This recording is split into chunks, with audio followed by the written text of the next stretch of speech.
سیرت نگار حضرت محمد صلی اللہ علیہ وآلہ وسلم کی ولادت کے دن اور سال پر متفق ہیں، البتہ تاریخ پیدائش کے بارے میں اختلاف رائے پایا جاتا ہے۔ ولادت کا دن سوموار اور سال عام الفیل یعنی 571 عیسوی ہے۔ معروف سیرت نگاروں اور مورخین کے مطابق حضور نبی کریم صلی اللہ علیہ وآلہ وسلم کی تاریخ پیدائش 12 ربیع الاول ہے۔ مصر کے مشہور حیت دان اور ریاضی کے عالم محمود پاشا فلکی اور مورخ سلمان منصور پوری کی تحقیق کے مطابق پیغمبر انسانیت صلی اللہ علیہ وآلہ وسلم کی تاریخ پیدائش 9 ربیع الاول تھی، کیونکہ سوموار کا دن 9 ربیع الاول کو تھا، جبکہ علماء شیعہ کی اکثریت نے 17 ربیع الاول تحریر کی ہے۔ سیرت نگاروں کی اکثریت کا چونکہ 12 ربیع الاول پر اتفاق ہے، لہذا مسلمانوں کی واضح اکثریت اسی کو پیغمبر انسانیت صلی اللہ علیہ وآلہ وسلم کا یوم ولادت تسلیم کرتی ہے۔ رحمت للعالمین صلی اللہ علیہ وآلہ وسلم مکہ میں صفا کی پہاڑی کے نزدیک شعیب ابی طالب کے جس گھر میں پیدا ہوئے وہ محمد بن یوسف ثقفی کی ملکیت تھا۔ خلیفہ ہارون الرشید کی ماں نے اس مبارک گھر کو خرید کر مسجد میں تبدیل کر دیا، لوگ اس کی زیارت کرتے اور نماز پڑھتے۔ راوی کے مطابق آج کل یہ لائبریری کی صورت میں موجود ہے۔ حضور اکرم صلی اللہ علیہ وآلہ وسلم کی والدہ ماجدہ بی بی آمنہ رضی اللہ تعالی عنہا کے مطابق ان کے حمل کے ایام بڑے آسانی سے گزرے اور کوئی بوجھ محسوس نہ ہوا۔ جب ایام پورے ہو گئے تو فرشتے نے خواب میں نومولود کے لیے یہ دعا پڑھنے کے لیے کہا، اللہ واحد سے اس کے لیے ہر حاسد کے شر سے پناہ مانگتی ہوں۔ حضور پر نور صلی اللہ علیہ وآلہ وسلم کے دادا عبد المطلب نے اپنے پوتے کا اسم مبارک محمد صلی اللہ علیہ وآلہ وسلم رکھا، جبکہ بی بی آمنہ رضی اللہ تعالی عنہا نے خواب کے مطابق احمد رکھا۔ جب قریش نے جناب عبد المطلب سے منفرد نام رکھنے کی وجہ پوچھی تو انہوں نے کہا کہ محمد نام اس لیے رکھا تاکہ میرے فرزند کی تعریف دونوں جہاں میں ہو۔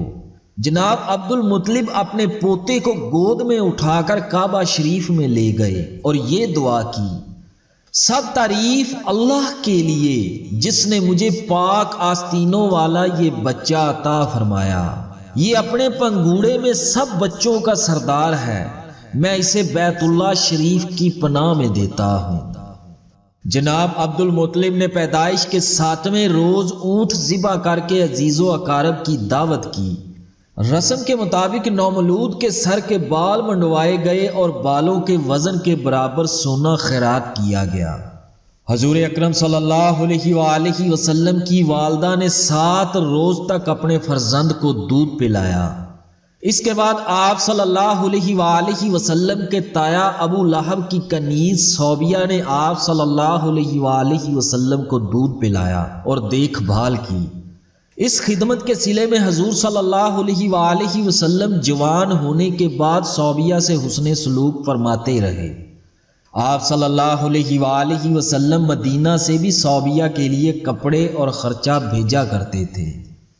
ناظرین گرامی، صوبیہ خاتون کے بارے میں بعض علماء اکرام کا خیال ہے کہ انہوں نے اسلام قبول نہیں کیا تھا، مگر بعض آپ کو صحابیات میں شمار کرتے ہیں، واللہ عالم بالصواب۔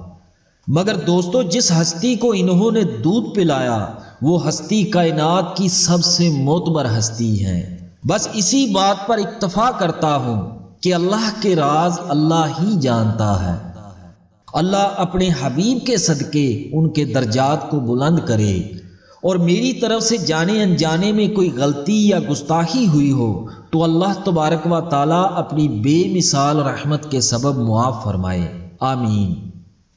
ناظرین گرامی، بعض سیرت نگاروں نے حضور مکرم صلی اللہ علیہ وآلہ وسلم کی ولادت کے مبارک موقع پر رونما ہونے والے معجزات کا ذکر کیا ہے۔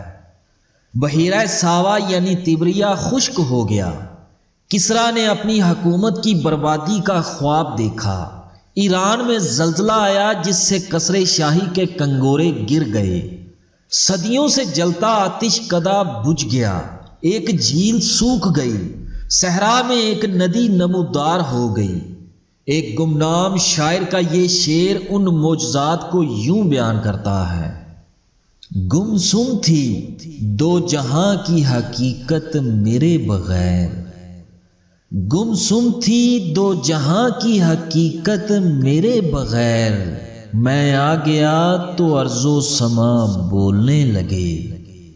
ابن کثیر رحمۃ اللہ علیہ حضرت ابن عباس رضی اللہ تعالیٰ عنہ سے روایت بیان کرتے ہیں کہ رسول مکرم صلی اللہ علیہ وآلہ وسلم کی ولادت 20 سوموار کے دن، بعثت 20 سوموار کے دن، مکہ سے ہجرت 20 سوموار کے دن، مدینہ میں تشریف آوری 20 سوموار کے دن اور رحلت 20 سوموار کے دن ہوئی۔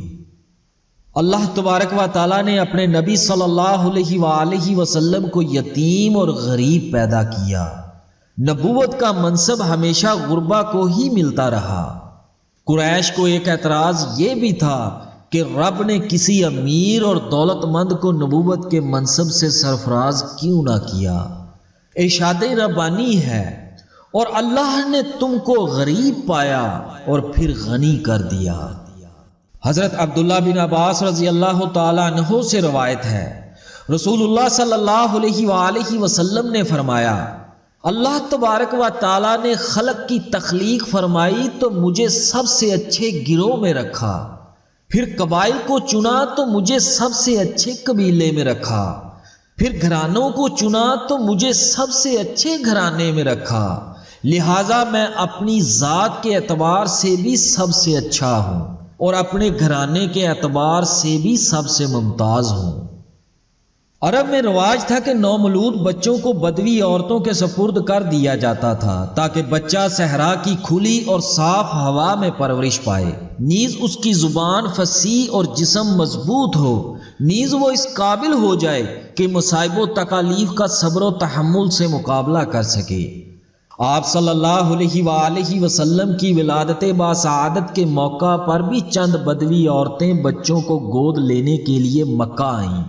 قبیلہ بنو سعد کی حلیمہ سعدیہ رضی اللہ تعالی عنہا کی گدی چونکہ کمزور تھی لہٰذا وہ تاخیر سے پہنچی۔ اس دوران بدوی عورتوں نے امیروں کے بچوں کو گود لے لیا تھا۔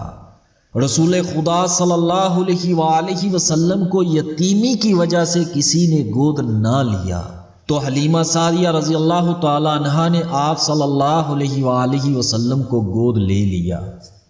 حضرت آمنہ رضی اللہ تعالی عنہا نے حضرت محمد صلی اللہ علیہ وآلہ وسلم کو بی بی حلیمہ کے سپرد کرتے وقت اشعار پڑھے جن کا ترجمہ یہ ہے: میں خدائے ذوالجلال سے پناہ مانگتی ہوں اس برائی سے جو پہاڑوں کے اوپر سے گزرتی ہے، تاکہ میں اس بچے کو حلال روزی کا حامل دیکھوں اور اپنے قرابت داروں کے ساتھ نیکی کرتا پاؤں اور دوسرے عوام الناس کے ساتھ بھی۔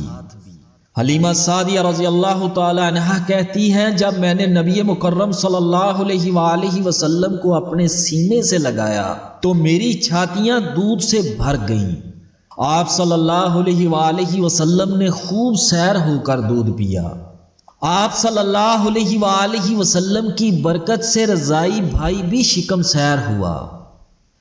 آپ صلی اللہ علیہ وآلہ وسلم صرف ایک جانب سے دودھ پیتے اور دوسری جانب اپنے بھائی کے لیے چھوڑ دیتے۔ گویا آپ صلی اللہ علیہ وآلہ وسلم نے بچپن ہی میں انصاف اور مساوات کا عملی مظاہرہ کیا۔ حلیمہ رضی اللہ تعالی عنہا کہتی ہیں کہ واپسی پر ان کی گدی بہت تیز دوڑی اور تمام بدوی عورتوں کے جانوروں کو پیچھے چھوڑ گئی۔ وہ حیران ہو کر پوچھنے لگی، کیا یہ وہی گدی ہے؟ حضور پر نور صلی اللہ علیہ وآلہ وسلم کی برکت سے قحط سالی کے باوجود حلیمہ سعدیہ رضی اللہ تعالی عنہا کی بکریاں جنگل سے پیٹ بھر کر آتی اور خوب دودھ دیتی تھی۔ حلیمہ رضی اللہ تعالی عنہا نے عکاظ کے ایک سالانہ میلے میں شرکت کی۔ وہاں پر ایک یہودی فال گو نے آپ صلی اللہ علیہ وآلہ وسلم کو دیکھ کر شور مچا دیا، لوگوں آؤ اس بچے کو قتل کر دو ورنہ یہ بڑا ہو کر تم کو قتل کر دے گا۔ لوگوں نے حلیمہ بی بی سے پوچھا، کیا یہ یتیم ہے؟ حلیمہ رضی اللہ تعالی عنہا نے کہا نہیں، یہ میرا بچہ ہے اور اس کا باپ حارث یعنی حلیمہ کا خاوند ہے۔ یہودیوں نے کہا اگر یہ یتیم ہوتا تو ہم اسے قتل کر دیتے۔ ایک دن حضور نبی مکرم صلی اللہ علیہ وآلہ وسلم کی رضائی بہن شیمہ آپ صلی اللہ علیہ وآلہ وسلم کو گدگدا رہی تھی۔ آپ صلی اللہ علیہ وآلہ وسلم نے اس کے شانے پر اس زور سے کاٹا کہ اس کے جسم پر نشان پڑ گیا۔ ابن اسحاق کے مطابق حضور پر نور صلی اللہ علیہ وآلہ وسلم نے اپنے بچپن کا ایک واقعہ یوں بیان فرمایا کہ میں اپنے پدر بزرگوار حضرت ابراہیم علیہ السلام کی دعا اور حضرت عیسیٰ علیہ السلام کی بشارت ہوں۔ جب میری والدہ کو حمل ہوا تو انہوں نے دیکھا کہ ان کے اندر سے ایک ایسا نور نکلا جس کی روشنی میں انہیں ملک شام کے محل نظر آئے۔ قبیلہ بنو سعد بن بکر کی ایک عورت نے مجھے دودھ پلایا اور پرورش کی۔ ایک روز جب میں اپنے دودھ شریک بھائی کے ساتھ بکریاں چرا رہا تھا، دو آدمی سفید کپڑے پہنے ایک سونے کا تشت برف سے بھرا ہوا لے کر آئے۔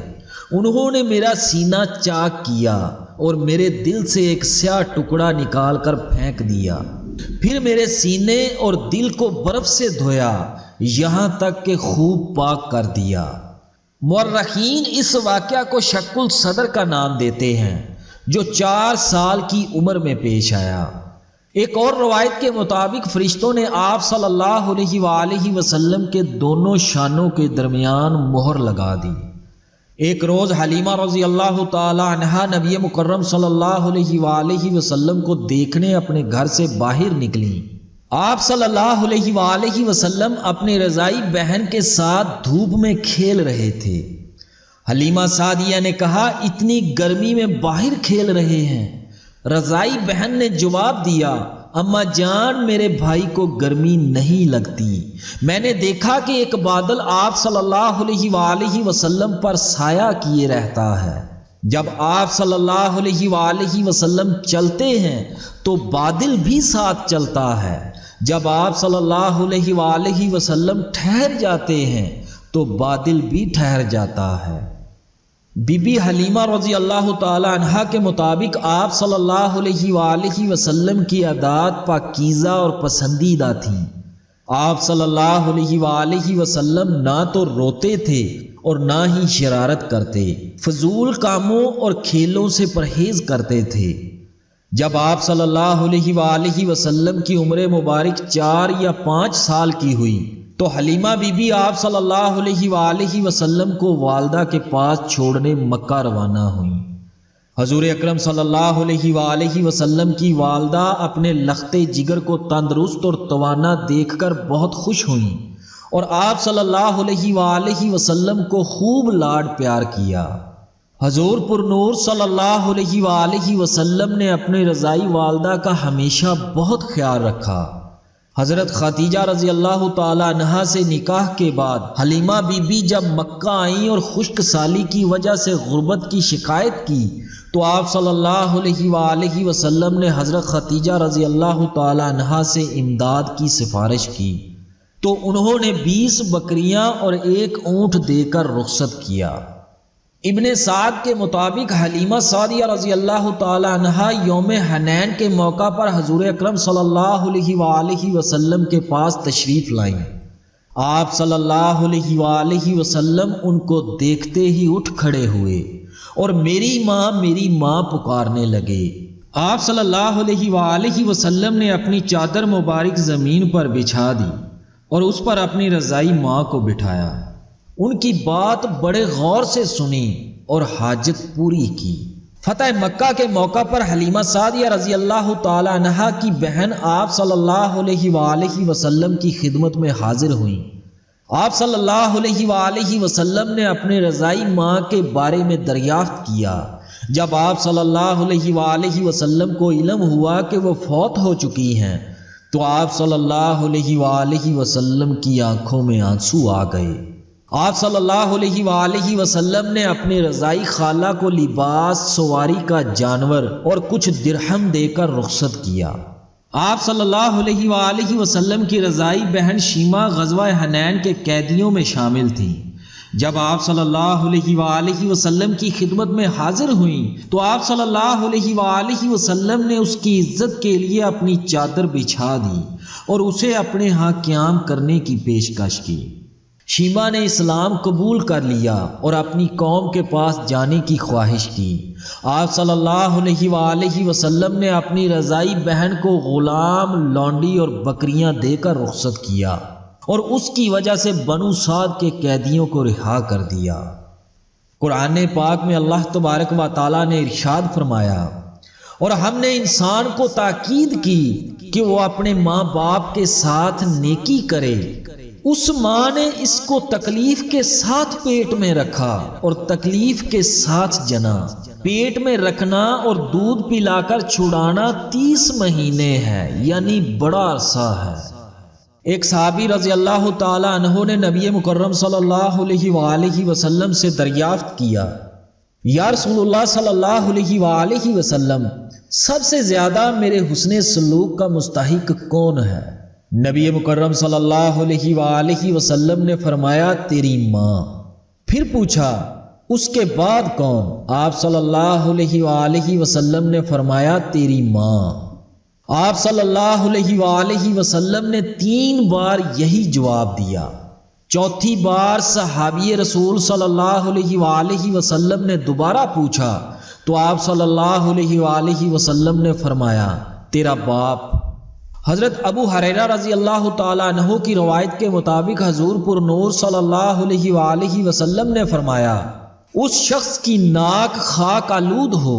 پھر فرمایا، اس کی ناک خاک آلود ہو۔ پھر فرمایا، اس کی ناک خاک آلود ہو۔ صحابہ رضی اللہ عنہم نے عرض کیا، یا رسول اللہ صلی اللہ علیہ وآلہ وسلم، کس کی؟ آپ صلی اللہ علیہ وآلہ وسلم نے فرمایا، جس نے اپنے والدین میں سے ایک کو یا دونوں کو بڑھاپے میں پایا اور پھر ان کی خدمت کر کے جنت میں داخل نہ ہوا۔ آپ صلی اللہ علیہ وآلہ وسلم کی والدہ نے اپنے لال کی تربیت بڑی محبت اور شفقت سے کی۔ جب آپ صلی اللہ علیہ وآلہ وسلم گھر آتے، والدہ آپ صلی اللہ علیہ وآلہ وسلم کے ہاتھ پاؤں دھوتی اور کھانا کھلاتی۔ ام ایمن رضی اللہ تعالی عنہا کا بیان ہے کہ آپ صلی اللہ علیہ وآلہ وسلم نے کبھی بھوک یا پیاس کی شکایت نہیں کی۔ آپ صلی اللہ علیہ وآلہ وسلم صبح آب زمزم نوش فرما لیتے اور پھر سارا دن کوئی چیز طلب نہ فرماتے۔ اکثر ایسا ہوتا کہ ناشتہ تیار کر کے سامنے رکھ دیا جاتا، مگر آپ صلی اللہ علیہ وآلہ وسلم فرما دیتے کہ مجھے طلب نہیں ہے۔ حضور پر نور صلی اللہ علیہ وآلہ وسلم 6 سال کے ہوئے تو ان کی والدہ نے آپ صلی اللہ علیہ وآلہ وسلم کو ننہال سے ملاقات کروانے اور والد کی قبر دکھانے کے لیے یثرب یعنی مدینے کے سفر کا ارادہ کیا۔ اس سفر کے دوران ام ایمن رضی اللہ تعالی عنہا بھی ہمراہ تھیں۔ یثرب پہنچ کر حضرت آمنہ رضی اللہ تعالی عنہا نے بنو عدی بن النجار کے ہاں قیام کیا۔ آپ صلی اللہ علیہ وآلہ وسلم کی دادی سلمہ بھی اس خاندان سے تعلق رکھتی تھیں۔ حضرت آمنہ رضی اللہ تعالی عنہا نے اپنے جگر گوشے کے ہمراہ اپنے خاوند کی قبر پر حاضری دی۔ مدینہ میں قیام کے دوران آپ صلی اللہ علیہ وآلہ وسلم نے گھر کے قریب تالاب میں تیراکی سیکھی۔ آپ صلی اللہ علیہ وآلہ وسلم بچوں کے ساتھ کھیلتے اور درختوں پر بیٹھے پرندے اڑاتے۔ حضور اکرم صلی اللہ علیہ وآلہ وسلم نے اپنی والدہ کی گھریلو زندگی کے بارے میں بتایا کہ آپ صلی اللہ علیہ وآلہ وسلم کی والدہ سوکھا گوشت کھاتی تھی، نیز کفایت شعاری کی وجہ سے قربانی اور تحفے میں ملنے والے گوشت کو محفوظ کر لیتی تھی۔ مدینہ میں 1 ماہ قیام کے بعد حضرت آمنہ رضی اللہ تعالی عنہا مکہ واپس لوٹیں تو راستے میں بیمار ہو کر مدینہ اور مکہ کے درمیان ابوا کے مقام پر اپنے لختے جگر سے بچھڑ گئے۔ آپ صلی اللہ علیہ وآلہ وسلم کے لیے ماں کی جدائی کا صدمہ ناقابل برداشت تھا۔ آپ صلی اللہ علیہ وآلہ وسلم اپنی والدہ سے لپٹ گئے اور روتے ہوئے کہا، ماں آپ جواب کیوں نہیں دیتی؟ یہ جذباتی کیفیت والدہ کی قبر پر بھی طاری رہی اور قبر کے قریب بیٹھ کر بلند آواز میں پکارا، ماں آپ گھر کیوں نہیں چلتی؟ کیا آپ کو معلوم نہیں کہ میرا آپ کے سوا کوئی نہیں ہے؟ ام ایمن رضی اللہ تعالی عنہا آپ صلی اللہ علیہ وآلہ وسلم کو ساتھ لے کر جناب عبد المطلب کے پاس پہنچیں۔ وہ حضرت آمنہ رضی اللہ تعالی عنہا کی وفات کی خبر سن کر بڑے رنجیدہ ہوئے۔ آپ صلی اللہ علیہ وآلہ وسلم کے دادا اور پھوپھیوں نے آپ صلی اللہ علیہ وآلہ وسلم کو دلاسا دیا اور غم کی کیفیت سے نکالنے کی مروجہ تدابیر اختیار کی۔ جناب عبد المطلب نے خصوصی شفقت کا مظاہرہ کیا۔ وہ آپ صلی اللہ علیہ وآلہ وسلم کے بغیر کھانا نہیں کھاتے تھے اور آپ صلی اللہ علیہ وآلہ وسلم بلا روک ٹوک اپنے دادا کے پاس آ جاتے۔ مورخین کے مطابق جناب عبد المطلب کے لیے کعبہ کی دیوار کے پاس مسند بچھائی جاتی تھی جس پر قریش کے بزرگ بیٹھتے تھے۔ جناب عبد المطلب اپنے عظیم پوتے کو اپنے ساتھ لے جاتے اور مسند پر بٹھاتے۔ جب کوئی شخص آپ صلی اللہ علیہ وآلہ وسلم کو اٹھانے کی کوشش کرتا تو جناب عبد المطلب کہتے، میرے بیٹے کو بیٹھنے دو، اس کی شان ہی کچھ اور ہے، وہ اتنا بلند مرتبہ اور اعلیٰ مقام پائے گا کہ کسی عربی کو نہ پہلے ملا نہ بعد میں ملے گا۔ جناب عبد المطلب ام ایمن رضی اللہ تعالی عنہا کو تاکید کرتے کہ وہ ایک پل بھی آپ صلی اللہ علیہ وآلہ وسلم سے غافل نہ ہونے پائے۔ محسن انسانیت صلی اللہ علیہ وآلہ وسلم 8 سال کے ہوئے تو ان کے دادا بھی ساتھ چھوڑ گئے۔ جناب عبد المطلب کی وفات پر سارا شہر سوگوار تھا۔ آپ صلی اللہ علیہ وآلہ وسلم بھی اپنے پیارے دادا کے جنازے کے ساتھ روتے جاتے تھے۔ یہ قدرت کا کرشمہ ہے کہ آپ صلی اللہ علیہ وآلہ وسلم ابھی ماں کے پیٹ میں تھے کہ باپ کی شفقت سے محروم ہو گئے۔ 6 برس کے ہوئے تو والدہ بچھڑ گئیں، 8 برس کے ہوئے تو دادا کے مہربان سائے سے محروم ہو گئے۔ اللہ تبارک و تعالیٰ نے اپنے محبوب کی کیفیت کو قرآن کریم میں بیان فرمایا، اے حبیب، کیا اس نے آپ کو یتیم نہیں پایا، پھر اس نے آپ کو معزز مکرم ٹھکانہ دیا۔ ام ایمن رضی اللہ تعالی عنہا نے آپ صلی اللہ علیہ وآلہ وسلم کو بچپن میں کھلایا اور پلایا اور خدمت کا بے مثال حق ادا کیا۔ وہ ہمیشہ آپ صلی اللہ علیہ وآلہ وسلم سے بڑی شفقت سے پیش آتی۔ یہی ایک تحفہ تھا جو آپ صلی اللہ علیہ وآلہ وسلم کو اپنے والدین کی جانب سے ملا تھا۔ حضرت ام ایمن رضی اللہ تعالی عنہا کافی عرصہ آپ صلی اللہ علیہ وآلہ وسلم کی خدمت کرتی رہی۔ آپ صلی اللہ علیہ وآلہ وسلم ام ایمن رضی اللہ تعالی عنہا کی بڑی عزت کرتے اور میری ماں کہہ کر یاد فرماتے۔ حضرت خدیجہ رضی اللہ تعالی عنہا کے ساتھ نکاح کے بعد آپ صلی اللہ علیہ وآلہ وسلم نے ام ایمن رضی اللہ تعالی عنہا کو آزاد کر دیا۔ حضرت ابو ہریرہ رضی اللہ تعالی عنہ کی روایت کے مطابق آپ صلی اللہ علیہ وآلہ وسلم نے فرمایا، جو مسلمان غلام کو آزاد کرے تو اللہ تعالیٰ اس کے ہر عضو کے عوض اس کا عضو آگ سے آزاد فرمائے گا، حتیٰ کہ شرمگاہ کے بدلے شرمگاہ۔ حضرت ام ایمن رضی اللہ تعالی عنہا کا نکاح حضرت زید رضی اللہ تعالی عنہ بن حارثہ سے ہوا۔ اس نکاح کے بعد اسامہ بن زید رضی اللہ تعالی عنہ پیدا ہوئے۔ ایک حدیث کے مطابق حضور پر نور صلی اللہ علیہ وآلہ وسلم نے شام پر حملے کے لیے اسلامی فوج کا ایک دستہ روانہ فرمایا اور اسامہ بن زید رضی اللہ تعالی عنہ بن حارثہ کو لشکر کا امیر مقرر کیا۔ بعض صحابہ اکرام رضی اللہ عنہم نے اعتراض کیا تو آپ صلی اللہ علیہ وآلہ وسلم نے فرمایا، آج تم اس کی امارت پر معترض ہوئے ہو تو یہ کوئی نئی بات نہیں، اس سے پہلے تم اس کے باپ زید کی امارت پر بھی اعتراض کر چکے ہو، حالانکہ خدا کی قسم وہ اس کا اہل تھا اور یہ اسامہ بھی اپنے باپ کی طرح مجھے پیارا ہے۔ حضور اکرم صلی اللہ علیہ وآلہ وسلم نے اپنے عمل سے غلام اور آقا، حسب و نسب، گورے اور کالے کے امتیاز کو ختم کر دیا اور انسانیت کی بنیاد رکھ دی تھی۔ جناب عبد المطلب کی وصیت کے مطابق جناب ابو طالب نبی مکرم صلی اللہ علیہ وآلہ وسلم کے نگران بنے۔ ابو طالب آپ صلی اللہ علیہ وآلہ وسلم کے والد کے سگے بھائی تھے۔ وہ عیالدار اور معاشی لحاظ سے تنگ دست تھے، جبکہ آپ صلی اللہ علیہ وآلہ وسلم کے دوسرے چچا مالدار تھے۔ اس کے باوجود جناب ابو طالب کو نگران مقرر کرنا آپ صلی اللہ علیہ وآلہ وسلم کے ساتھ دادا کی محبت کا منہ بولتا ثبوت ہے۔ جناب عبد المطلب جانتے تھے کہ ان کا کون سا بیٹا ان کے منفرد پوتے کی بہترین نگرانی کر سکے گا اور آنے والے حالات کا ثابت قدمی سے مقابلہ کرنے کا بھی اہل ہوگا۔ جناب ابو طالب کی بیوی فاطمہ بنت اسد رضی اللہ تعالی عنہا حضور پر نور صلی اللہ علیہ وآلہ وسلم کی چچی اور حضرت علی رضی اللہ تعالی عنہ کی والدہ تھیں۔ انہوں نے آپ صلی اللہ علیہ وآلہ وسلم کی پرورش بڑی محبت اور شفقت سے کی۔ وہ مکہ میں ایمان لائیں، مدینہ کی طرف ہجرت کی اور وہیں وفات پائی۔ آپ صلی اللہ علیہ وآلہ وسلم بھی اپنی چچی کی بڑی عزت کرتے تھے۔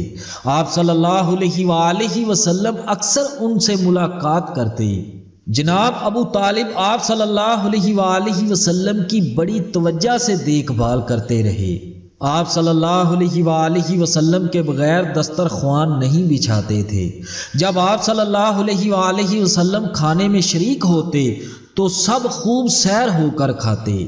جناب ابو طالب آپ صلی اللہ علیہ وآلہ وسلم کے مبارک ہونے کا اکثر اعتراف کرتے۔ انہوں نے ایک یتیم کی محبت سے پرورش کر کے اللہ تبارک و تعالیٰ کی خوشنودی حاصل کی۔ اللہ تبارک و تعالیٰ ان کے درجات کو بلند کرے، آمین۔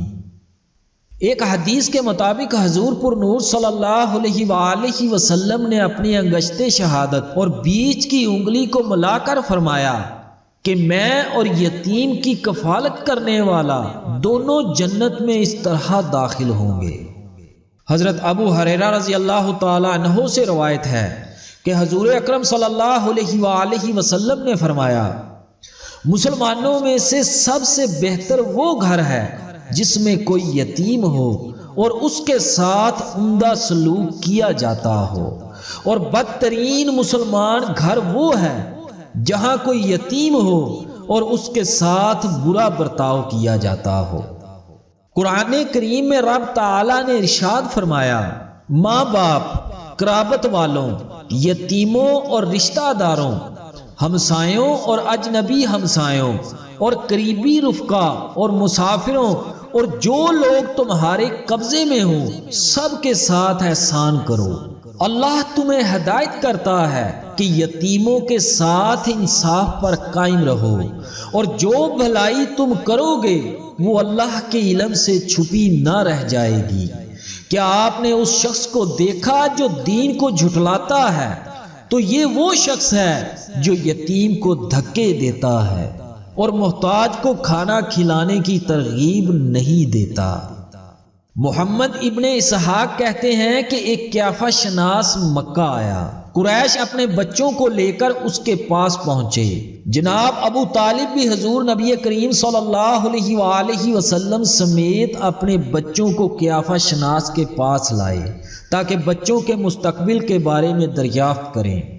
اس شخص نے نبی مکرم صلی اللہ علیہ وآلہ وسلم کو ایک نظر دیکھا اور پھر کسی کام میں مصروف ہو گیا۔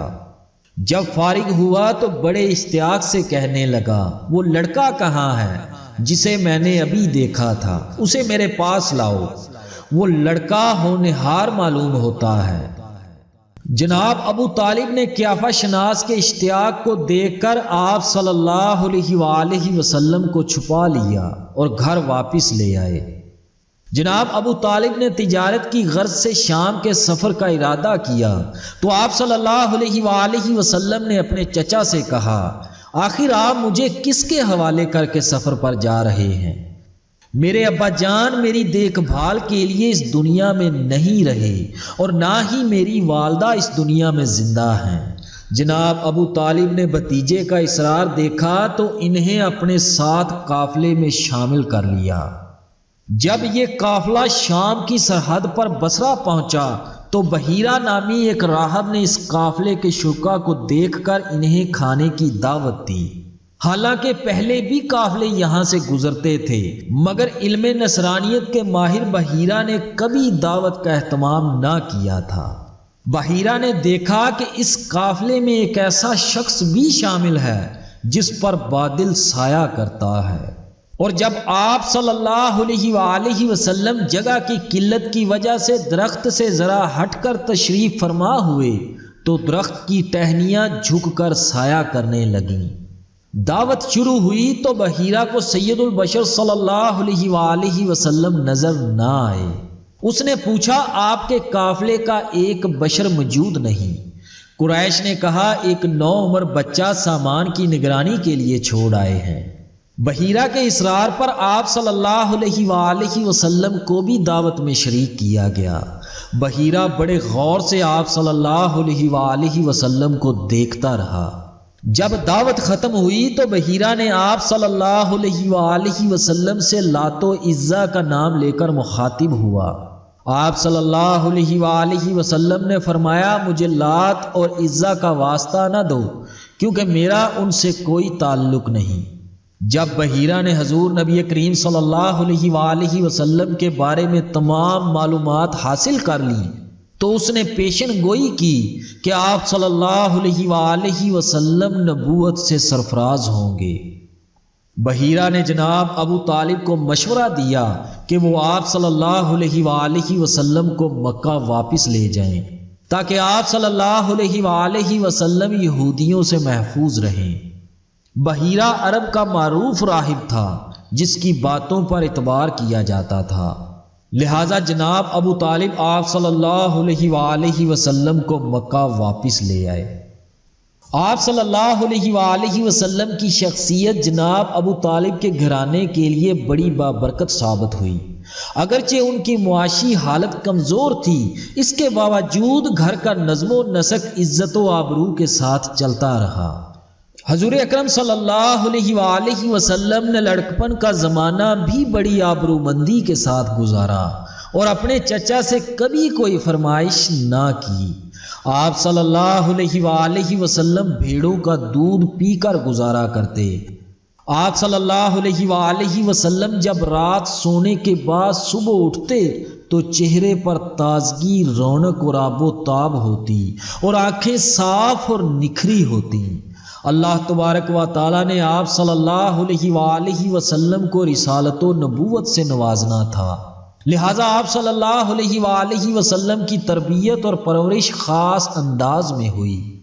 اللہ تعالیٰ نے ہر قدم پر اپنے حبیب صلی اللہ علیہ وآلہ وسلم کی حفاظت اور رہنمائی فرمائی۔ آپ صلی اللہ علیہ وآلہ وسلم اپنی قوم کی کسی مشرکانہ تقریب میں شامل نہ ہوئے۔